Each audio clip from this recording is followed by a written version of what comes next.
Good morning students. आज हम Branchiostoma के सर्कुलेटरी सिस्टम परिसंचरण तंत्र के बारे में पढ़ेंगे। तो इसमें क्या होता है कि इसमें हार्ट जो है अनुपस्थित होता है। Heart is absent, heart absent होता है या अनुपस्थित होता है। तो हार्ट का कार्य सारा कौन करता है? हार्ट का कार्य अधर वाहिनियां करती है। अधर वाहिनियां करती है और ये नियमित क्या करती है? संकुचनशीलता कॉन्ट्रैक्ट रिलैक्स करती है और ये जो ब्लड को है ये आगे धक्का देती है। और इसका ब्लड कैसा होता है?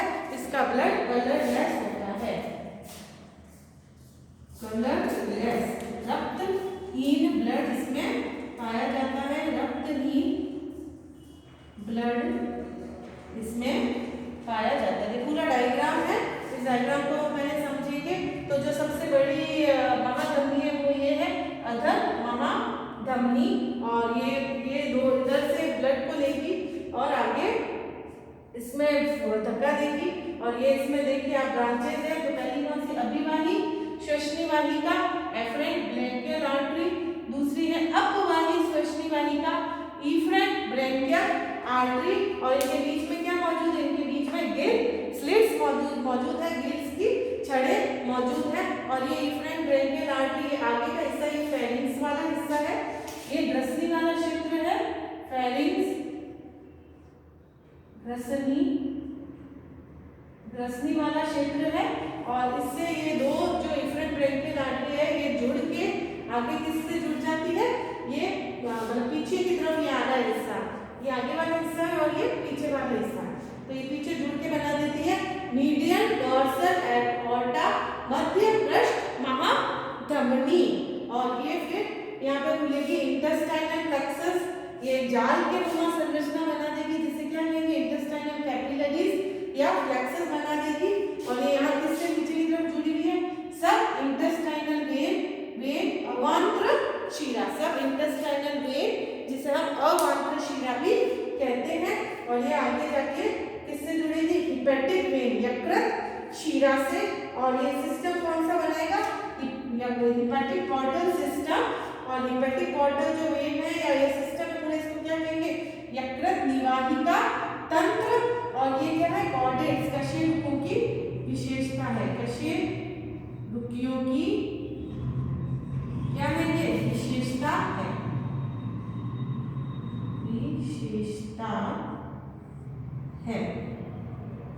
यकृत निवाहिका तंत्र बनना कशेरुकियों की विशेषता है। और ये इधर का ये मिडगट डायवर्टिकुलम मध्यांतर अंतनाल को ये घेरे रहता है। और यहाँ पे ये क्या है? बल्बस या तंतक।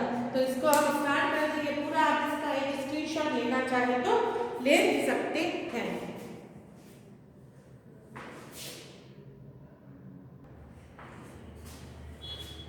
तो इसमें क्या है? आपके मेन जो है कि हार्ट इसमें अनुपस्थित होता है और अधर वाहिनियां ही रक्त हार्ट का कार्य करती है, संकुचनशील होती है, कॉन्ट्रैक्ट रिलैक्स करेगी और जो रक्त को है आगे धक्का देगी। और रक्त कैसा है? इसमें रक्त कलरलेस होता है, रंगहीन होता है और रंगहीन ब्लड पाया जाता है। तो अब इसमें अपन क्या देखेंगे कि इसमें जो वेंट्रल ऑर्टा है, अधर महाधमनी है, जो किसका कार्य करेगी? ये मुख्य है अधर या श्वसनी महाधमनी। फर्स्ट अपन पॉइंट क्या लेंगे? अधर या श्वसनी महाधमनी।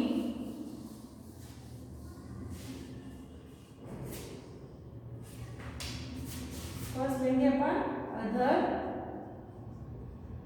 या श्वसनी महाधमनी। यह किसका कार्य करती है? हार्ट या हृदय का कार्य करती है। और इससे क्या जुड़े हुए हैं? इनसे ये निकलती है अपने अभिवाही श्वसनी वाहिकाएं। अभिवाही श्वसनी वाहिकाएं जो किसमें जाती है? गिल स्लिट्स, जो ग्रसनी है उसके गिल छड़ों में ये जाएगी अभिवाही श्वसनी वाहिका। और ये अभिवाही श्वसनी वाहिकाएं नीचे की तरफ फूली हुई होती हैं जिन्हें क्या कहते हैं? बुलबिलस या कंदक।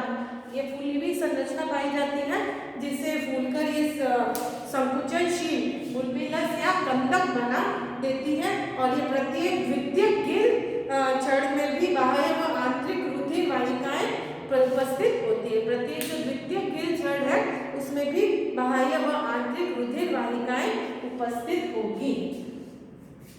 प्रत्येक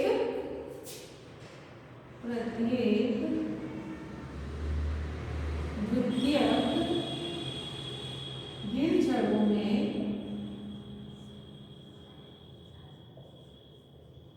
बाह्य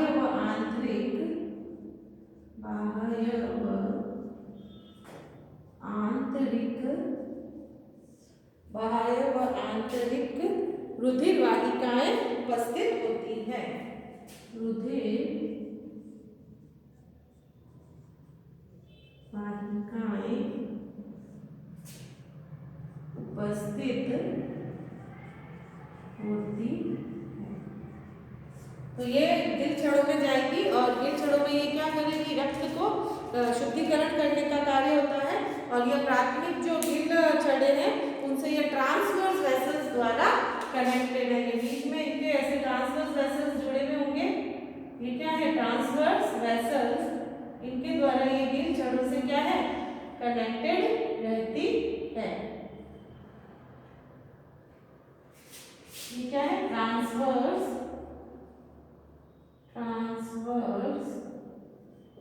वेसल्स, इसके द्वारा ये जो गिर छड़े हैं उनसे कनेक्टेड रहेगी। और रक्त फिर गिर छड़ों से आगे किसमें जा रहा है, आगे अपवाही श्वसनी वाहिका इफ्रेंट ब्रेंकियल आर्टरी की तरफ जाएगा और वहां से दोनों और यह दाईं व बाईं पृष्ठ जो महाधमनी है उसमें ये खुलता है। ये जो इफ्रेंट ब्रेंकियल आर्टरी है यह दाईं व बाईं पृष्ठ महाधमनी है, दाईं और बाईं दाईं व बाईं पृष्ठ महाधमनी है, इसमें ये इफ्रेंट अपवाही श्वसनी वाहिका इनमें खुलेगी।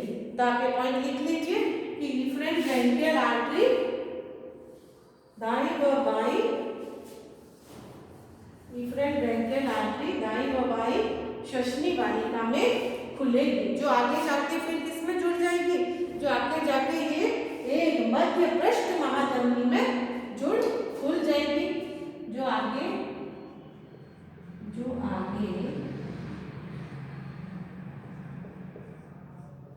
मध्य पृष्ठ महाधमनी में खुल जाएगी।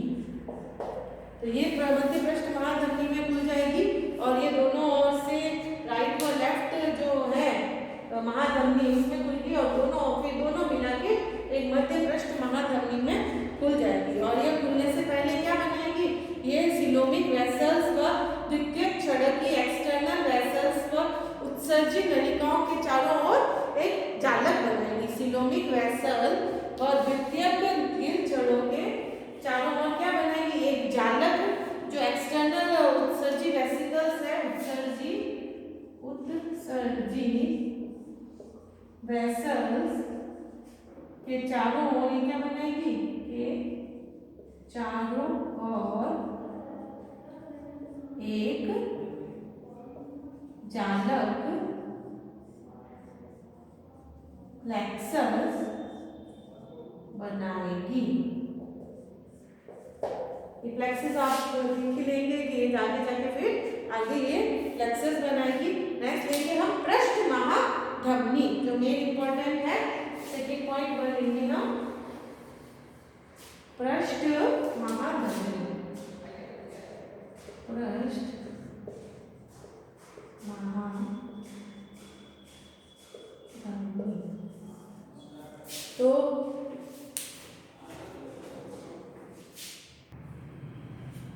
तो पृष्ठ महाधमनी के जो जालक है उससे रक्त जालक से राइट व लेफ्ट पृष्ठ महाधमनी में जाएगा और ये आगे की ओर किसको रक्त प्रदान करेगी, ये आगे की ओर, ये आगे वाला लिख सकता हूं, आगे की ओर ये रक्त ओरल हुड को प्रदान करेगी व पीछे की ओर जाते हुए ये किधर जाएगी, ये पीछे की ओर कॉर्डल आर्टरी को रक्त देती। कॉर्डल मतलब पूंछ वाली, तो पीछे की ओर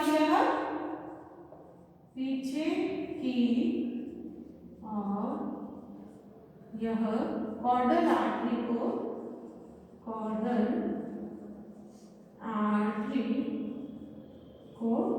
रक्त देगी। पीछे की ओर जाते हुए किसको रक्त देगी? कॉर्डल आर्टरी को रक्त देगी। और ओरल रूट को रक्त देने के लिए यह इंटरनल पैरोटिड आर्टरी का रूप लेगी। ओरल रूट को रक्त देने के लिए यह इंटरनल कैरोटिड आर्टरी का रूप लेगी। इंटरनल कैरोटिड आर्टरी का यह क्या ले लेगी? रूप लेगी। तो ये पीछे आगे की ओर तो ये किसको रक्त प्रदान कर रही है? ओरल रूट को। और पीछे की ओर ये जो मध्य पृष्ठ महाधमनी है, यह पूंछ के वाले भाग को